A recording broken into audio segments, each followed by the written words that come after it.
cuerpo encontrado de una mujer probablemente víctima de violencia de género. Venías a hablar de este tema, no precisamente por otro caso más.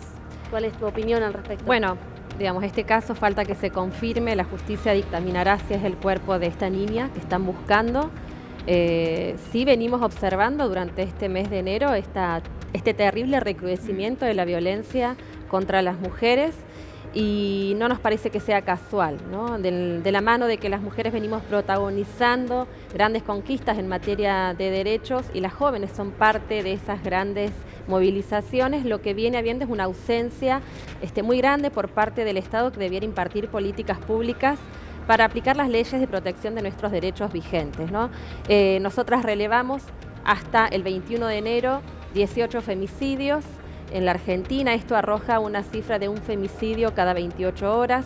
Durante el año 2018 relevamos 260 femicidios y el 25% de los femicidios relevados el año pasado fue cometido contra mujeres jóvenes de entre 15 y 25 años. El 27% de esas mujeres jóvenes había estado desaparecida previa a encontrarse sin vida, ¿no? y confirmarse que fueron femicidios. Digamos que las mujeres jóvenes, las niñas, de alguna manera son quienes tienen sus derechos más vulnerados y están en mayor situación de desprotección por parte del Estado. Teniendo en cuenta esto, ¿se ha cambiado el modo, la inmediatez para investigar casos de desapariciones, sobre todo de mujeres, por parte de la policía, o sigue todo igual? Mira, ¿qué es lo que nosotras observamos? Que en la medida que tome relevancia mediática, la policía tiene que accionar porque quede en evidencia, sino que esto no es así. De cualquier forma, hace unos días confirmábamos que se había encontrado el cuerpo de Carla acá en la ciudad de Buenos Aires. La policía tardó 4 días en ordenar el rastrillaje en la zona desde donde ella había activado el botón antipánico, con lo cual por supuesto que se hagan visibles, que los medios de comunicación denuncien esta situación junto con el reclamo de las organizaciones de mujeres, hace que la policía y que el Estado deba responder de manera más rápida, pero no lo garantiza igualmente. Se armó un debate con respecto al botón antipánico, si efectivamente funcionaba o no. De hecho, aquí en el piso tuvimos a Ana María Rinaldi, que es fue víctima de violencia de género, y nos contaba su experiencia con respecto al botón. ¿Sirve? ¿No sirve? ¿Falta mucho que desarrollar? ¿Cuál es tu opinión con respecto a esto? Porque a veces uno acciona el botón antipánico y tarda muchísimo, 40 minutos la última vez, dijo. ¿Cuándo tiene señal? Cuando tiene señal, que no es en todos lados. Nosotras venimos diciendo que claramente no es una medida eficaz para prevenir reiteraciones de situaciones de agresiones. Y en muchos casos, mujeres que han muerto con el botón antipánico en su cartera o intentando presionarlo. El 18% de los femicidios realizados durante el 2018 fue contra mujeres que habían logrado hacer la denuncia, ¿no? Con todo lo que implica dar ese paso, porque muchas veces esas mujeres están denunciando a sus parejas, exparejas, hombres del círculo íntimo, personas cercanas, ¿no? Entonces, una vez que las mujeres dan ese paso, lo cierto es que si la justicia recepta esa denuncia y no acciona en consecuencia, se las expone doblemente. Y el botón antipánico no es una medida para nosotras, como te decía, eficaz, porque pone a la mujer en situación de garantizar su propia seguridad, ¿no? Hay algunas otras experiencias, en Uruguay, por ejemplo, una en donde se monitorea al agresor a partir de una pulsera. Sí, aquí sí. En algunas provincias se está llevando adelante esa experiencia. También carecemos de informes que den cuenta o no de la eficacia de todas estas medidas de protección de las mujeres. Le vamos a preguntar a Mario cuál es la experiencia que hay al respecto del tema en tu provincia, Mario. Bueno, la experiencia en sí, sobre todo como manifestaba esta profesional, es de acuerdo a los primeros datos que han proporcionado y sobre todo la investigación que ha realizado la policía de Chaco, donde al detener las personas identificadas que podría tratarse de esta persona que esté vinculado con este asesinato de esta niña de 13 años, si es que realmente lo cometió, es una de las cosas que la policía trabajó muy bien para poder registrar la aprehensión inmediata por los chats que tenía con el celular que ha sido encontrado en manos de esta persona de 21 años de apellido Peralta, donde han trabajado en la parte cibernética de la policía de delitos complejos de Chaco, donde ha llegado como resultado positivo para ello en la investigación, de esto que ha sido hallado, sobre todo de la manera que han hecho por la parte de triangulación, el geoposicionamiento que tienen en esto para poder determinar los cruces de antenas y los lugares de las personas que habían estado por última vez en forma conjunta, y eso habría originado también que la investigación arroja este resultado para ellos positivo, ¿no? Raquel, ¿existe más saña, más ensañamiento con parte de algunos hombres? Porque estábamos dando cuenta de este enero tremendo para las mujeres con respecto a las cifras de femicidio, de un ensañamiento en contra de la mujer, más allá de que las matan y las torturan. No es la primera vez que hablamos de gente que las tiran en bolsas, que las entierran, que las abusan, y si no las pueden abusar, son realmente violentos. ¿Hay más saña contra la mujer? Nosotros venimos observando que se reiteran las distintas formas a partir de las cuales se les quita la vida a las mujeres. Por supuesto que cualquier femicidio lleva en sí mismo este nivel de saña. Es alguien que está quitándole la vida a otra persona porque cree que es dueño de esa vida. Por eso es importante visibilizar que detrás de estos femicidios lo que hay es toda otra estructura social que de alguna manera sigue naturalizando algunas formas de violencia que contribuyen a que luego sucedan estos asesinatos, ¿no? Hay muchas formas de violencia, violencias más cotidianas que están muy arraigadas socialmente, que están naturalizadas en las relaciones entre hombres y mujeres, y es muy necesario visibilizarlas, denunciarlas, desandar y deconstruir esta forma que abona, como decía antes, a que un hombre sienta que puede ser dueño y por eso quitarle la vida a una mujer. Ni que hablar estos hechos tan aberrantes, ¿no? De que mueran mujeres jóvenes y sean escondidas detrás o enterradas vivas, ¿no? O en bolsas, pero digo, eso es parte de este recrudecimiento en términos de la violencia machista, ¿no? Hay algo que sucede que hace que esos hombres tengan que recurrir a esa forma, y es en parte el empoderamiento que venimos teniendo las mujeres de unos años a esta parte. ¿Y qué pasa con el agresor, con el denunciado, una vez que la mujer se decide, rompe esa barrera psicológica que muchas veces les impide denunciar inmediatamente un hecho de violencia? ¿Qué pasa después de eso? ¿Por qué pregunto esto? Porque en algunos casos hemos visto y tenido que anunciar aquí en Crónica, de agresores que toman venganza, que en vez de decir, bueno, pucha, me denunció, mejor me quedo piola, me quedo quieto, y en vez de eso vuelven con la agresión y es peor, ¿no? Y en algunos casos con desenlaces fatales. ¿Esto es siempre así o hay casos de que la denuncia, más allá, digamos, de que sirve como protección para la víctima, también sirva para el victimario, para que se reencauce y se solucione ese problema, seguramente no conviviendo, ¿no? Pero para que deje de insistir y molestarla y agredirla?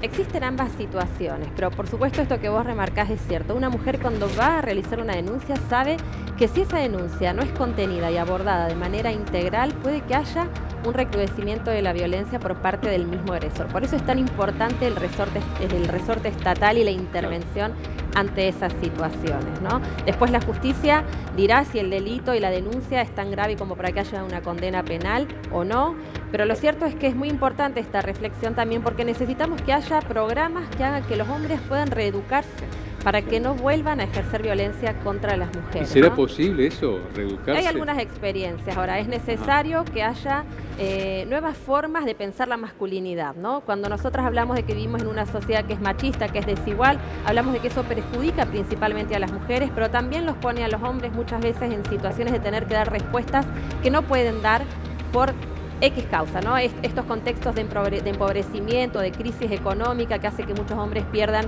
sus lugares de trabajo, también de alguna manera los pone en un lugar de ¿no? De no saber vulnerabilidad, cómo, ¿no? Sí, o cómo reaccionar en una situación donde se espera que ellos sean los proveedores de las familias, cuando eso ya no es así, ¿no? Bueno, hay una cantidad de cosas que es necesario repensar.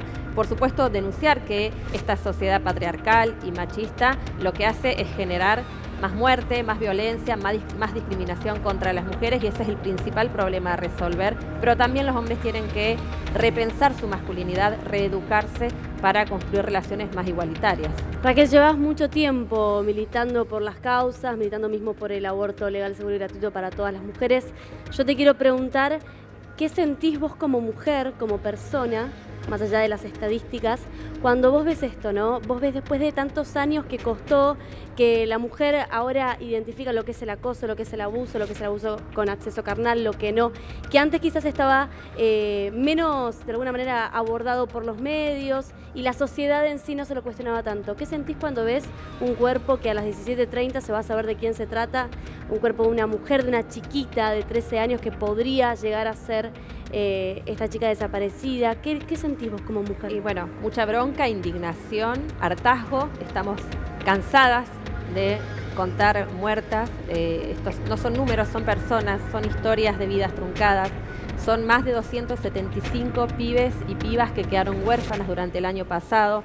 Esto es la injusticia social que vivimos las mujeres, que somos asesinadas por el solo hecho de ser mujeres. Por supuesto que no nos puede generar ningún sentimiento feliz, ¿no? Esto es hartazgo, es bronca, es necesidad de exigir que el Estado tome cartas en el asunto, que la justicia realmente garantice el acceso a este derecho para las mujeres. Creo que el Estado viene muy por detrás de lo que venimos demandando desde el feminismo y desde la sociedad. Si queremos pensar como un hito o un momento de quiebre en la Argentina, el 3 de junio del 2015 no fue un reclamo solo de las mujeres o del movimiento feminista, sino del conjunto de la sociedad. Y el Estado viene asignando partidas presupuestarias ínfimas para aplicar las leyes de protección de nuestros derechos. ¿Cuánto se destina a cada mujer por el tema de la violencia? Para este 2019, post-recorte que sufrió el Plan Nacional de Acción para prevenir, sancionar y erradicar la violencia contra las mujeres, que tiene que llevar adelante el INAM, que es el Instituto Nacional de las Mujeres, el presupuesto representa 11 pesos por mujer para este año para aplicar, por ejemplo, la ley 26485, que es una ley que este año cumple 10 años, ¿no? Y estamos muy lejos de que se garantice lo que esa ley prevé. ¿En qué sector, en qué terreno sentís que se ha avanzado más? ¿En el plano político, en el plano laboral? Digamos, en cuanto a los derechos de las mujeres, ¿no? Por ejemplo, igual remuneración, o mejor dicho, igual trabajo, igual remuneración. ¿En qué sector pensás que se avanzó más en los derechos de la mujer?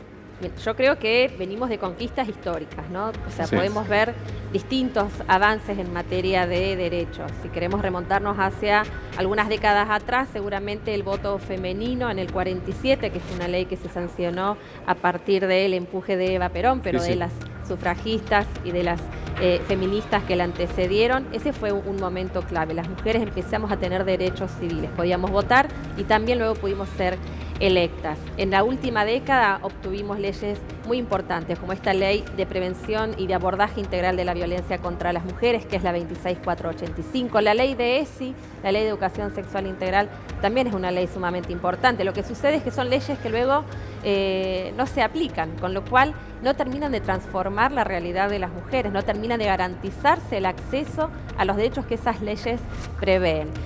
Un logro legislativo fue la paridad. A fines del 2017 se sancionó una ley a partir de la cual las listas nacionales deben conformarse paritariamente e intercaladamente, ¿no? Hombre-mujer, hombre-mujer. Este año, en el 2019, esos cargos nacionales debieran estar construidos de esa manera, con esa alternancia. Ese es un logro, el 50 y 50 en los lugares de representación legislativos, por ejemplo. Pero nos falta mucho. La principal deuda, nosotras decimos, es el derecho al aborto legal. Estuvimos cerca el año pasado y sabemos que es un derecho que vamos a conquistar porque lo hemos conquistado socialmente, ¿no? Hemos logrado la despenalización social del aborto porque es una realidad que nos atraviesa al conjunto. Todas y todos conocemos a alguna mujer que haya abortado, no creemos que por eso sea una asesina o tenga que ir presa, es una realidad que va a seguir sucediendo independientemente de que sea legal, y lo mejor que se puede hacer es justamente darle un manto de legalidad para que las mujeres no mueran por esta causa. Vos hablabas de las mujeres, o los chicos, mejor dicho, que quedaron huérfanos a causa de femicidas que decidieron terminar con la vida de tantas mujeres. Hubo una ley sancionada en el Congreso, la ley Brisa. ¿En qué estado está actualmente esa ley? ¿Se cumple, no se cumple? Digamos, la familia que queda, porque eso también de poco se habla, de los que quedan del otro lado esperando, y probablemente la mujer era también la persona, el sostén familiar económico de la casa. Así es. Bueno, la ley Visa fue, por supuesto, una conquista. Lo que estamos ahora exigiendo es que se reglamente y que justamente se elaboren informes acerca de la efectividad y el cumplimiento de las mismas. Es lo que nos viene sucediendo. No tenemos registros, estadísticas oficiales, no tenemos información que debiera ser de acceso público para justamente poder medir el impacto que tienen o no estas leyes que se sancionan, por supuesto, después de que las cosas sucedieron, ¿no? Cuando estamos hablando de regulación ante niños y niñas que quedaron huérfanos es porque ya no se pudo evitar el femicidio de su madre. Entonces, necesitamos también que el Estado ponga mucha atención en la prevención de estas situaciones de violencia extrema. Vos hablabas recién de las conquistas y hablabas del aborto y demás. No podemos dejar de recordar el caso de esta chiquita de la provincia de Jujuy, ¿no? Que fue abusada, que fue violada, que quedó embarazada. Y hace poquito le hicieron la cesárea, obviamente el hijo no sobrevivió, ella sí, afortunadamente.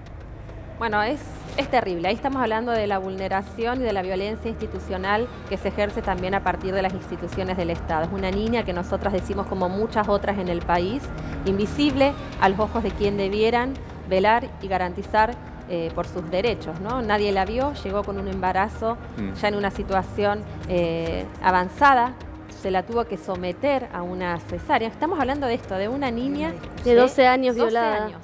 Pensémonos cuando teníamos 12 años las mujeres y pensemos si en ese momento cómo hubiésemos vivido una situación, esto que es terrible, una violación, gestar a una persona sin desearlo, en el caso de que esta cesárea que se cometió, digo, como solución, no fue una interrupción legal del embarazo, digamos, no se pudo llegar a realizar de la manera que debiera haber sido, no se garantizó un derecho que está vigente desde 1921, ¿no? O sea, se hizo todo mal, decimos nosotras, no estuvo el Estado cuando debía estar y, bueno, las consecuencias son graves para esa niña y en este caso para la criatura producto de esa violación que nació y falleció a los pocos días.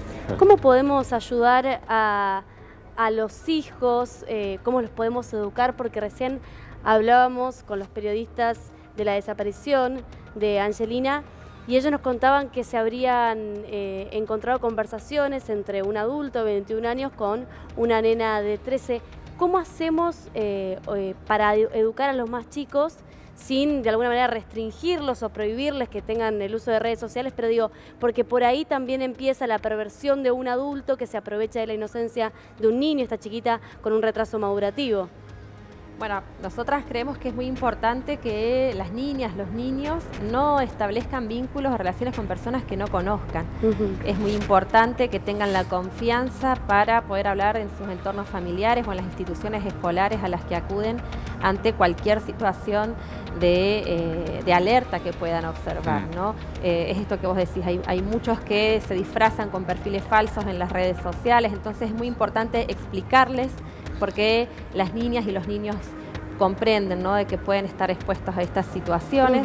Y bueno, como decía antes, ¿no?, impartir y aplicar las leyes que están vigentes es sumamente importante también para esto. La Ley de Educación Sexual Integral no solo previene a las niñas de enfermedades y a los niños de enfermedades de transmisión sexual o de embarazos no deseados, sino que también abona a la construcción de relaciones igualitarias entre los géneros basadas en el respeto, ¿no?